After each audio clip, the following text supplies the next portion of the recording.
Good evening. My name is Leslie Kuhn, and I am the president of the League of Women Voters of Newcastle. I'd like to welcome you and our candidates to this candidate forum for the Westchester. This means that the League does not support or oppose one candidate or political party over another. We are dedicated to the active and informed participation of citizens in government at all levels. The League works to educate voters, increase understanding and debate on major policy issues, and influence policy through education and advocacy. The League works at the local, state, and national levels and takes positions on policies, not candidates or parties. We appreciate the willingness of candidates Vidat Gashi and Kevin O'Keefe to participate in tonight's forum. This forum is an opportunity for voters to hear from the two candidates about topics of interest to the community. We thank voters for their question submissions, and we thank our questions committee for their hard work in compiling a set of questions to cover as many topics of interest as possible. We hope that the candidates' answers to the questions posed will help educate voters about the candidates and their positions. This evening's proceedings are being broadcast live and being taped by Newcastle Community Media Center. A video will be available on demand at nccmc.com and through a YouTube link. All other recording is strictly prohibited. Any public sharing or rebroadcast of this candidate forum must be in its entirety and unedited. Thanks to our timekeepers tonight, League interns and Horace Greeley High School students Kira Conrad and Madison Treble. Many thanks to our moderator for this evening, Doug French. Doug is a former mayor of the city of Rye and past president of the League of Women Voters of Rye, Rybrook, and Portchester. He currently serves on the Westchester County Board of Ethics and has been moderating for the League for over 4 years. Doug will now go over the ground rules for tonight's forum, and then we will begin with the candidates.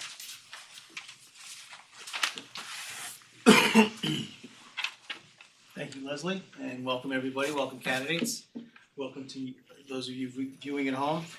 This is my third forum in a week, so no rest for the weary. I am very happy to be here and be with all of you tonight. So for the ground rules, by coin flip, Vidat won. We've agreed to go by first names tonight. So he will open with an opening statement, followed by Kevin, and then essentially we'll go in reverse order. Then Vidat will get the first question, Kevin will get the second question first, and so forth. Closing statements, Kevin will have the first closing statement, and Vidat will close with the final closing statement. As Leslie mentioned, the questions were submitted by the public. We ask that you hold your applause until the end. No comments from the public, and no comments of a personal nature by the candidates either. Opening statements will be 1.5 minutes. Each question will have an answer of up to 1.5 minutes. And closing statements will be 1.5 minutes. So essentially everything's 1.5 minutes, except the rebuttals. It's like the NFL. So each candidate can raise their hand after the question has been answered by both candidates, and they can get an additional 30 seconds to rebut. Has to be on the topic of that question. It could be to expand on their answer or to rebut a comment made by the other candidate on the topic. Our timekeepers will let them know when there's 30 seconds to go. I see you have a 1 minute. Are you gonna do the 1 minute, just the 30 seconds? So they'll know. And again, finish your thought briefly or the sentence. This is not about time, it's about educating the public. We have about 9 questions after we do the opening statements. And I think with that, we're ready to get started. Okay. So opening statements, we'll start with Vidat, and you have 90 seconds. All right, well, thank you, Mayor French, and the League of Women Voters for hosting this important forum. Thank you to Kevin for participating in it. Democracy relies on an informed electorate, so being up here to talk about the issues that we care about and answering the questions important to our community are the very best ways that I think we can be campaigning. So thank you sincerely.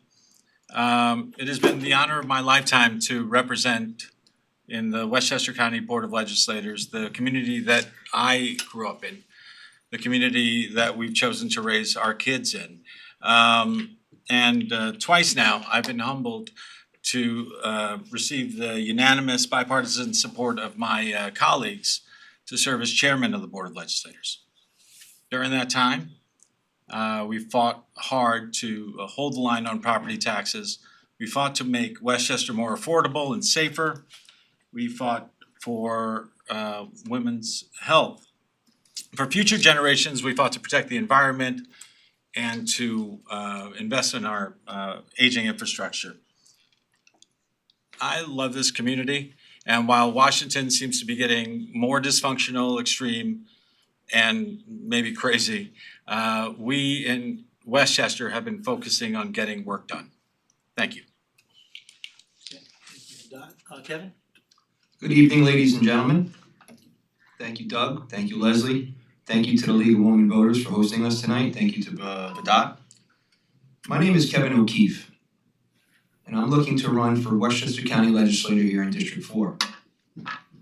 My story is one of building a life here in Westchester. My wife and I were born and raised in the Bronx. In 2013, we purchased our first home in Yonkers, and since 2020, we have proudly been calling Somers home. This is where we are raising our 3 children, 2 of which are enrolled in the Somers School District. My life's path was fundamentally shaped by the events of September 11th. That day inspired me to join the United States Marine Corps. Within a year of the attacks, I served a 6-month tour in Afghanistan as an infantryman, and later served my 2nd tour in Iraq. The core values of duty, commitment, service were forged during those 4 years. After my military service, I began a career in the union construction trades. My first job upon returning home was helping to rebuild the World Trade Center site. A powerful full circle moment for me. Today, I'm a proud 19-year member of Local 46 Metallic Lathers and Reinforced Iron Workers, and I currently serve as the elected business agent. I am running for county legislator to bring this commitment, military discipline, union leadership, and dedication to our community, to work for you. Thank you very much. Okay, candidates, thank you. We'll now move to the question and answer portion. We'll start with you, Vidat, first question. How do you or will you work to ensure that the Westchester County budget is fiscally responsible? No, it's a question that we face every day. And the Westchester County budget is, I think you ensure that it's fiscally responsible by baking it in and considering it in every action that you make.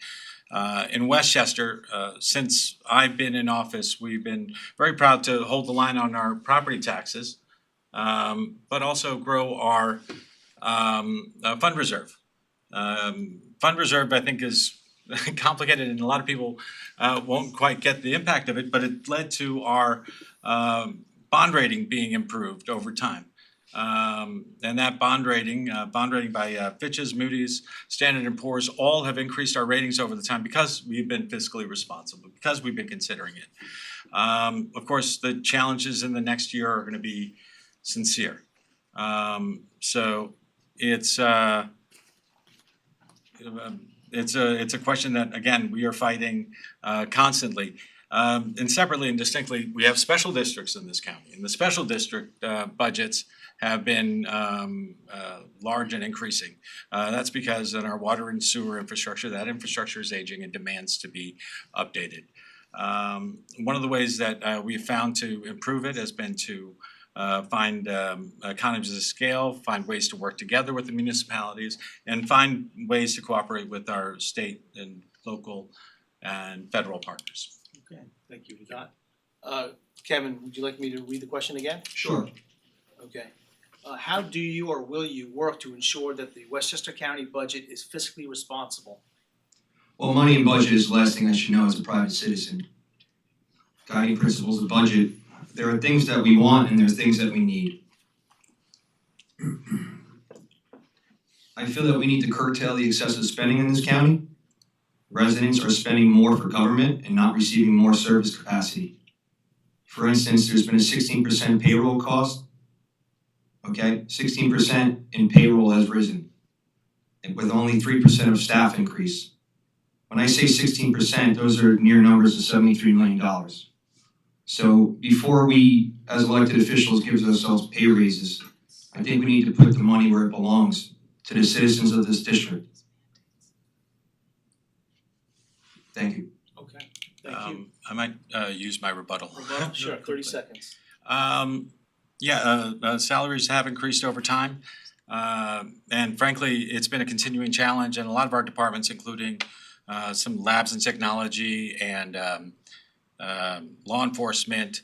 And the DAs have been asking for more increases on their budgets because frankly, recruiting the best talent or any talent to do these jobs are necessary, and that's something that's gonna have to happen, and you can't ignore it. Either that or you won't have it.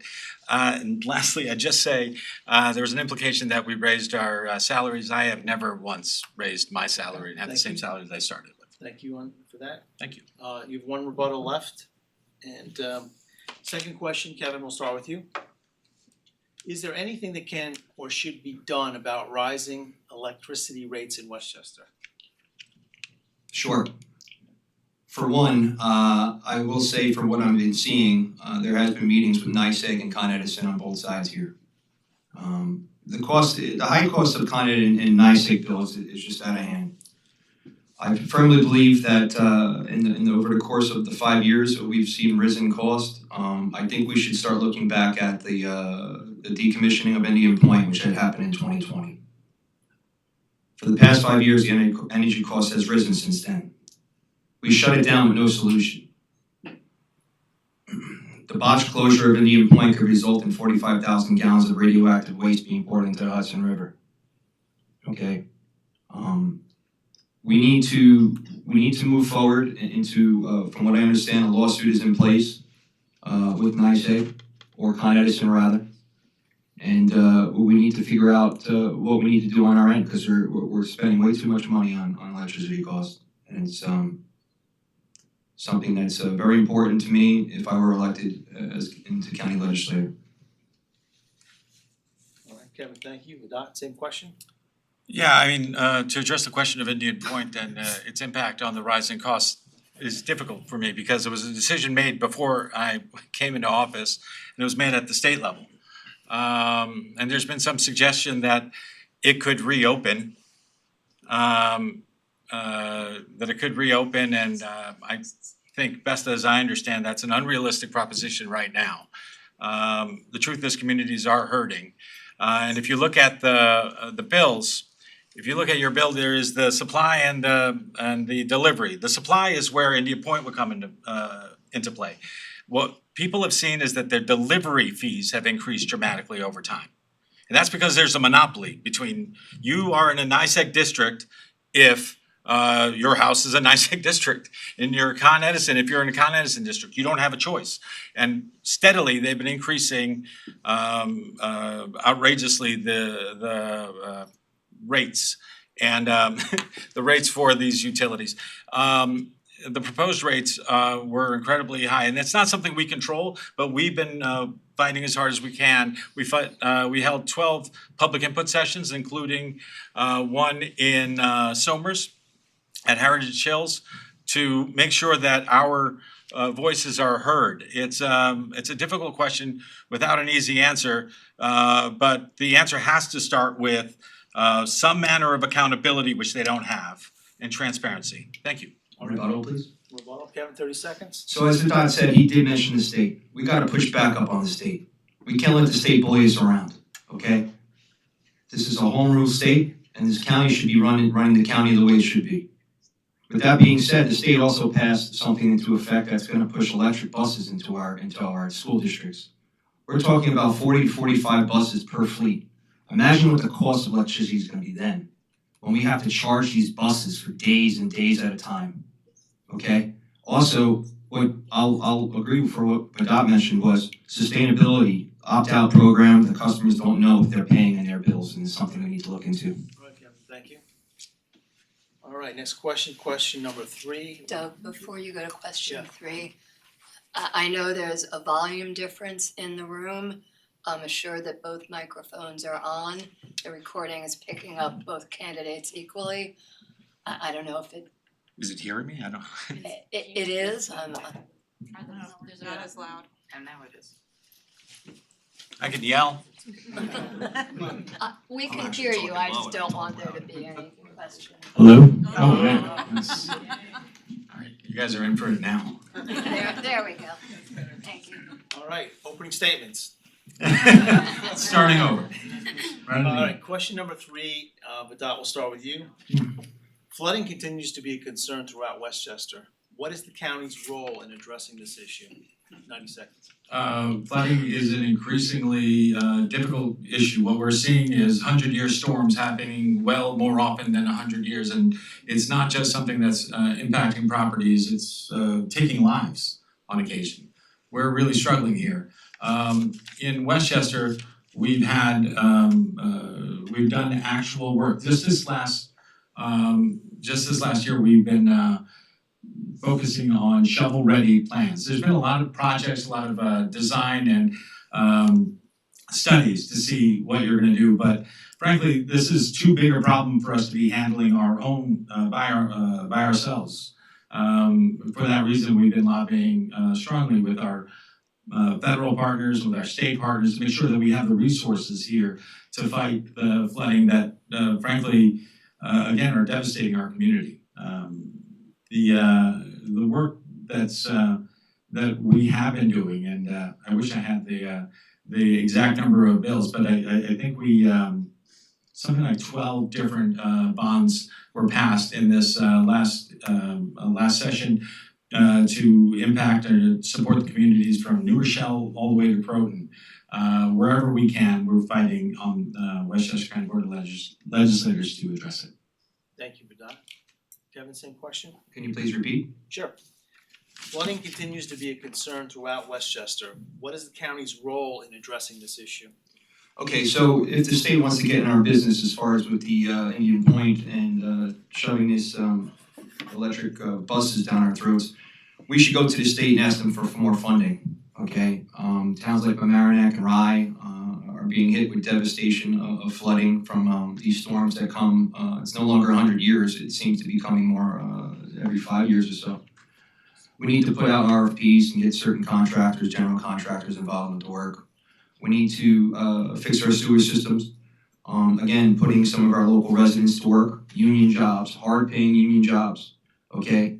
Putting our young men and women to work on these jobs in this county. And it should be county subcontractors or county contractors, not out-of-state contractors working on these jobs, okay? If it's gonna be county work, it should be county contractors hiring county employees. Thank you. All right, thank you. We'll go to question number 4, and Kevin, we'll start back with you. The proximity of Westchester County Airport is a quality of life issue for many District 4 residents. The county has embarked on an airport modernization project. How will you work to ensure that this modernization doesn't adversely impact District 4 residents? Well, good question. For one, I would want to sit with the residents of District 4 first, okay? Which I believe mostly would affect the town of Newcastle. I would want to sit with them and hear what their thoughts are, what they need. And then as far as my end, we have to think, if we do revitalize this airport, again, it's going to put union jobs and employees to work from the county. I do respect what the town of Newcastle has, so that's why I mentioned sitting down with them first and speaking about their gripes before anything happens. Especially the planes that will be coming in overnight. If the county airport gets larger, I would expect you're gonna have more planes coming over your airspace. And I sympathize with that. Okay, thank you. Vidat? The modernization, anybody who's flown out of the airport has seen that frankly, it's not up to modern standards and needs to be modernized.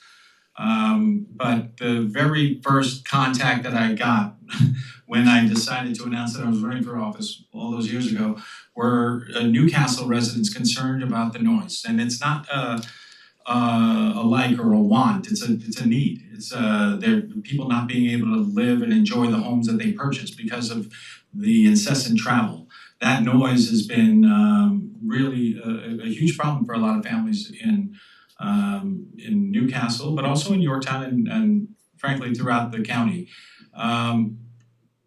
Myself and legislator Nancy Barr have fought really strongly to make sure that, and not only in this instance, but in other instances, we're not going to get a dramatic increase or any increase in travel, the number of planes. I believe it's 240 per half hour passengers that are allowed. That is by our regulation. There's also regulation about how early and how late flights can come in.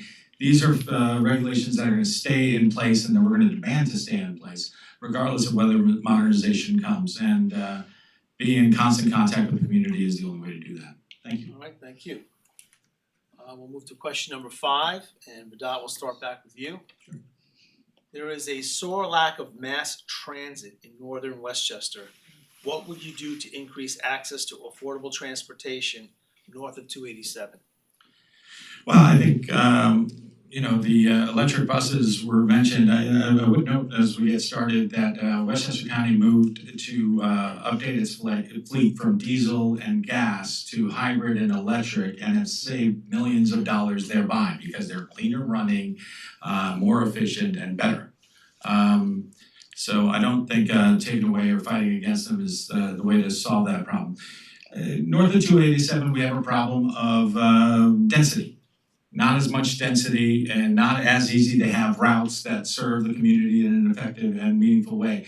That's why we've been working with microtransit options, ways to have services less than a bus, but related to those bus services from the county and through the county, so that we can help seniors get to medical appointments or people get to school, because it's going to be a difficult thing to address with just the bus routes that we have existing.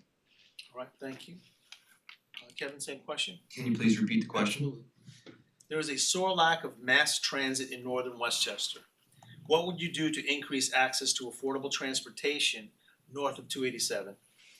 Okay, so north of Westchester, there's a sore lack of many things, okay? My opponent has been in his position for 8 years now, and if we don't have a significant amount of public transportation now, I don't see it happening anytime soon. So what I would like to implement is this. If we were going to somehow, the county use their spending on maybe having some sort of transportation system to meet in local shopping centers where seniors could get to, or maybe close to their affordable housing units or residential areas, to somehow bring these senior citizens or even young folks, the young folks, we'll have them drive to the Metro North. Where I'm getting at is this: if we had some sort of shuttle bus program to provide back and forth, people that are going to the train back and forth, instead of them having to drive all the way across. For Somers, for instance, we have to drive over to Katona or way over to Croton on the Hudson. If we had some sort of system that would help seniors or elderly or handicapped, pick them up in the right places and shuttle them back and forth, I would be more than happy to push that idea into place for this district. Thank you, Kevin. I'll go to question number 6, and I think this is the shortest question I've ever gotten in my 4 years as moderator, but big answers. Kevin, we'll start with you. Is Playland a county asset or a financial drain? Okay. Playland. So Playland, I tell you, definitely was an asset to this county. Definitely a historical site to where we should be putting our money into, as far as overseeing it being done the proper way by having a third party operate the amusement park. There's no way that a county should be operating an amusement park. I just don't think it's in our nature, or what do we know. For many years, I believe that the theme park was operating okay. I am not in the position to say so because I was not in the meetings, but looking from the outside in, it seems that the contract had spiraled out of control. There wasn't there was a breach of contract from what I understand, and the company Standard Amusements had pulled out. This past year, from what I understand, the county spent more money than what we made from that place. So it's something that we definitely have to look into as far as it being also a historical site. So maybe we can go into the historical prevention somehow, maybe some sort of agency that would help us with that. So. Thank you, Kevin. Dot?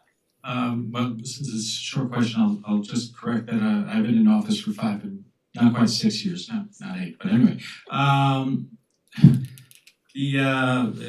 When I came into office, Rye, Playland was under, the contract had already been settled, entered into, and the county had trying to offload it to have Standard Amusements, a private company outside, run it. It's an asset. It is beautiful, it's historic, it is something that makes this community better. Yes, it is not usual or common for a county to run it, but what we found is when we gave it to Standard Amusements, specifically, they did it badly. Not only did they do it badly, but they didn't do it safely. And since the county has taken control of it again, we found all sorts of really scary situations. We're taking our kids there and we're putting them on rides. It's kind of terrifying to me that we would do that and it would be as unsafe as it was. We can only do what we can. We can do the best we can with the situation we've been dealt rather. And so we're working as hard as we can to make it open again and revive it to the glory of previous years. Thank you. Thank you both. Question number 7, and Vedant, we'll start back with you. How do you balance economic, social, and environmental factors in decision making?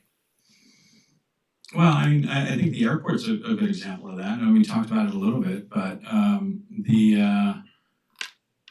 the economic factors of having an airport are great. And if we can have an airport, it helps local businesses, and having that airport work be a resource for this local community, I think is something we all appreciate.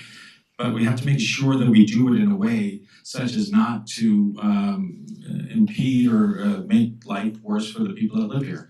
The noise complaints that we receive that aren't just they're real and sincere. And also that same airport has created some significant, there have been some significant water issues, or pollution issues into the water and the ground there as well. So it's that sort of operation that they're intertwined, they have to be. These are things that have to be dealt with together. Thank you. Kevin, can we read the question? Repeat the question, please. Sure. How do you balance economic, social, and environmental factors in decision making? So I believe Doc covered the economic and social part there. I'm going to jump right into the environment here. We need responsible development near our watersheds in District 4, especially being close to our reservoirs. With that being said, lithium-ion battery facilities have they don't belong in our residential communities. It is an environmental threat because of the health hazards when these things do catch fire. You cannot put them out with water. You're supposed to let them burn. If they do use that foam that firefighters use, the foam will seep into our ground and will affect our well water. So I came from a community that pushed back against the lithium-ion battery facility on the Somers Mayapack water. I'm very proud to come from that. And what we found from the lithium-ion battery company, there was going to be a 25-year lease agreement with the private ownership. So what does that mean? After 25 years, they're going to take these batteries and put them somewhere else to where they want to sell it to us and say that it's for our, it's gonna help with our energy costs and give us energy. That's not the case. We're losing our power because the power lines are going out. We need to put our linemen to work, our union linemen, should be out there working every day in the fall and the winter when the high winds come in and start cutting our trees to protect our electricity lines so this way we don't lose power. Thank you. All right, thank you.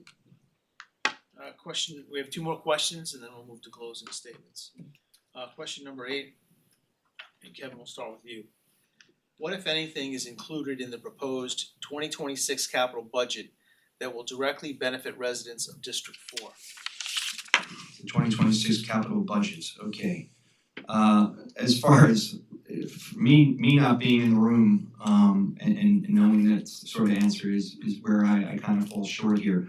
But I can tell you, I didn't learn how to shoot a rifle until I joined the Marine Corps. I didn't know how to read a set of blueprints until I joined the Union Construction Trades. So as far as giving you a proper answer to that question, I would have to be into the room. I would have to make these decisions. I do know that what's important to me is we need to, what I feel is if I'm elected, the Immigration Protection Act is putting us in a situation to where the federal government is holding $700 million over our head. The federal government has stated that they were looking to withhold these funding and to local governments because of our sanctuary status. I think that we need to come to the table and have this discussion because right now we cannot afford to lose that significant amount of funding. Okay. Hundreds of millions of dollars we're talking about here, and it's scary. So it's going to jeopardize our budget. That's for sure. All right, Kevin, thank you. Vedant, same question. Well, I don't blame Kevin for not knowing. It's a complicated thing and it takes time to figure out. I'm not sure what the Immigration Protection Act has to do with capital spending, but I will say that it's that kind of grandstanding, the national kind of dialogue that is kind of, I don't know if infuriating is the right word, but really frustrating to deal with because the current administration, the Trump administration, put out guidance on what constitutes a sanctuary county, and Westchester is not on that list. We do not count as a sanctuary county, and there have been efforts to punish Westchester. Trump has made clear that he wants to punish Westchester. In that, not Westchester, New York as a whole. In that fight, we pretty strongly stand with New York and look for ways to make it better. Rather than talk about things that we can't control, we've been passing laws here in Westchester that improve our facilities, improve our IT infrastructure, make businesses, help businesses, or roads that we drive in that you get a flat tire on because they're not repaired, the water sewer infrastructure that you can't live without. These are the things that I'm focusing on, local things, rather than the Trump or calls that we are a sanctuary county. Rebuttal? Sure, last one. If elected, I would repeal the Immigration Protection Act, okay?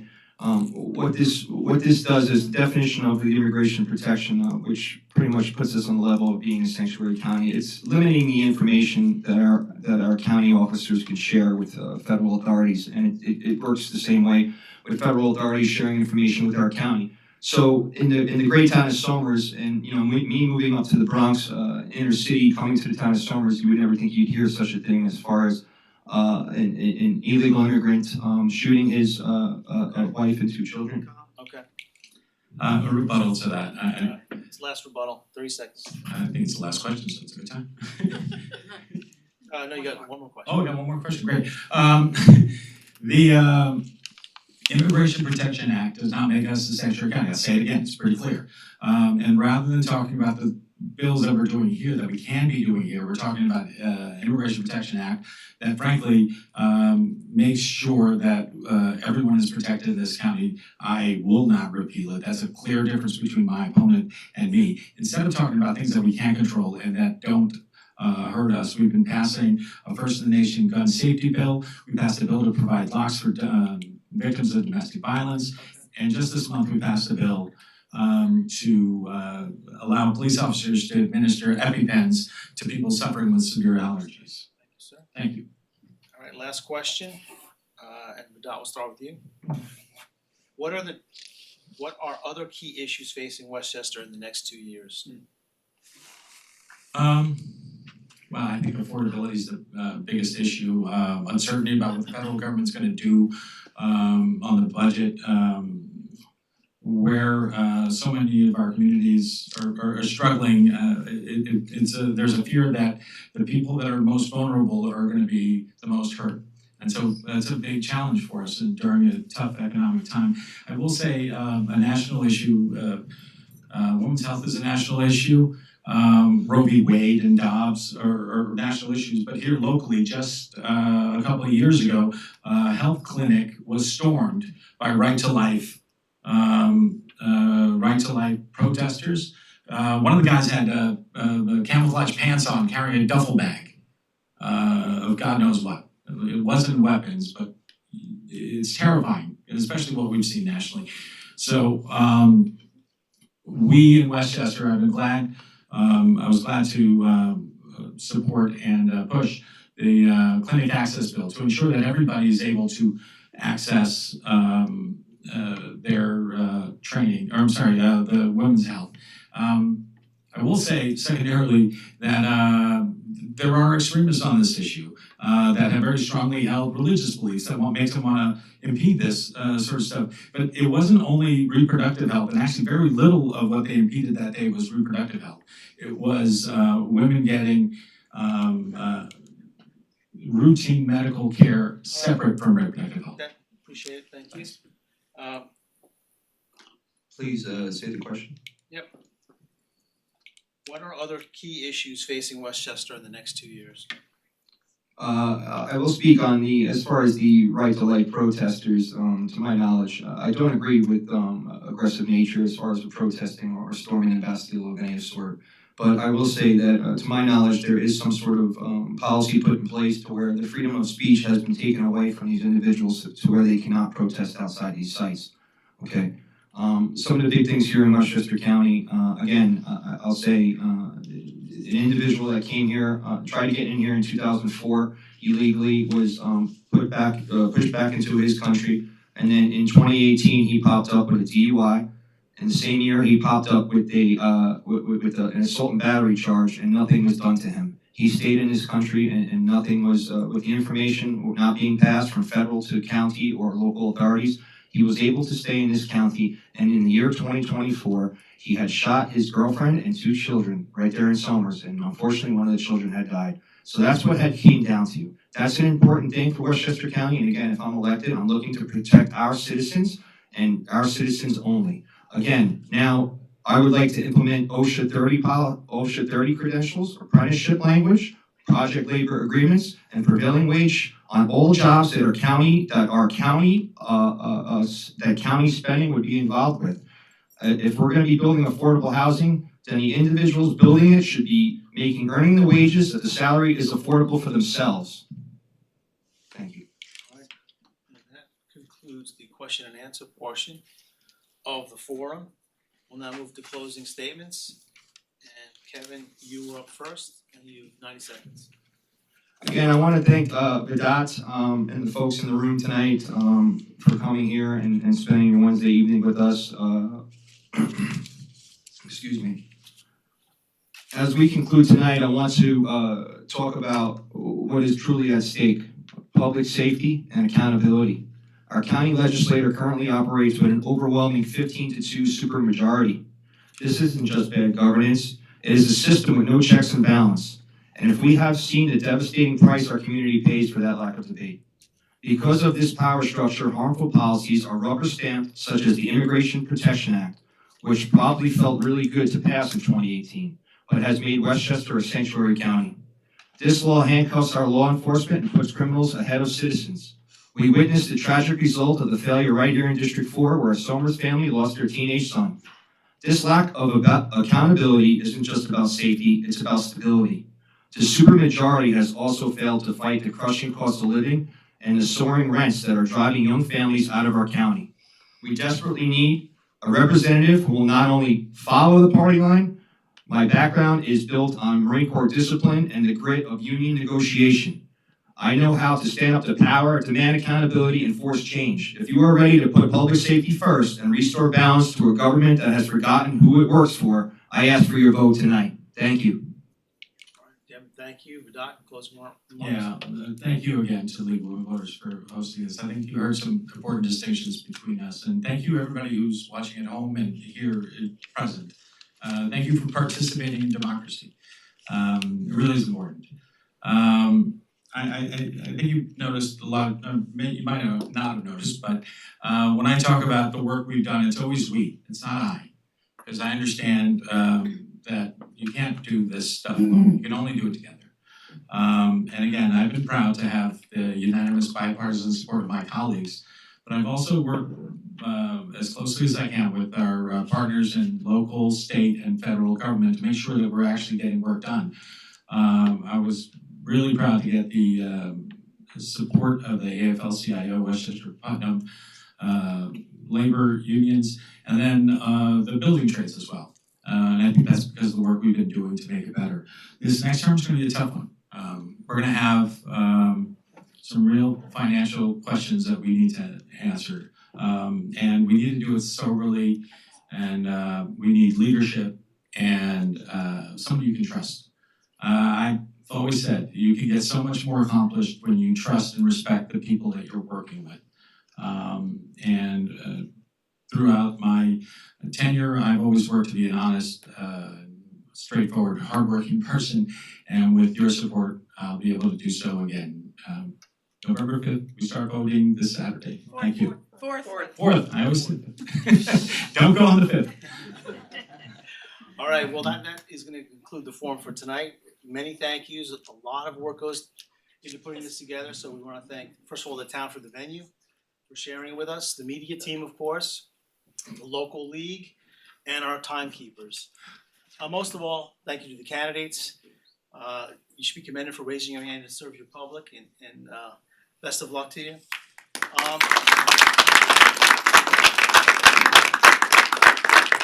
The forum is being videotaped and will be available online beginning tomorrow. Remember the unique role that the league plays in terms of educating the community here. Always financial donations or volunteers are always welcome. The league works registering voters, educating voters on the issues of the day. Make sure you get out and vote November 4th. Remember, democracy is not a spectator sport. Polls are open for early voting on Saturday, October 25th. You can visit the league's vote411.org website. You can find your polling place as well as other information on the ballot. Great forum, great job, and that concludes tonight. Thank you.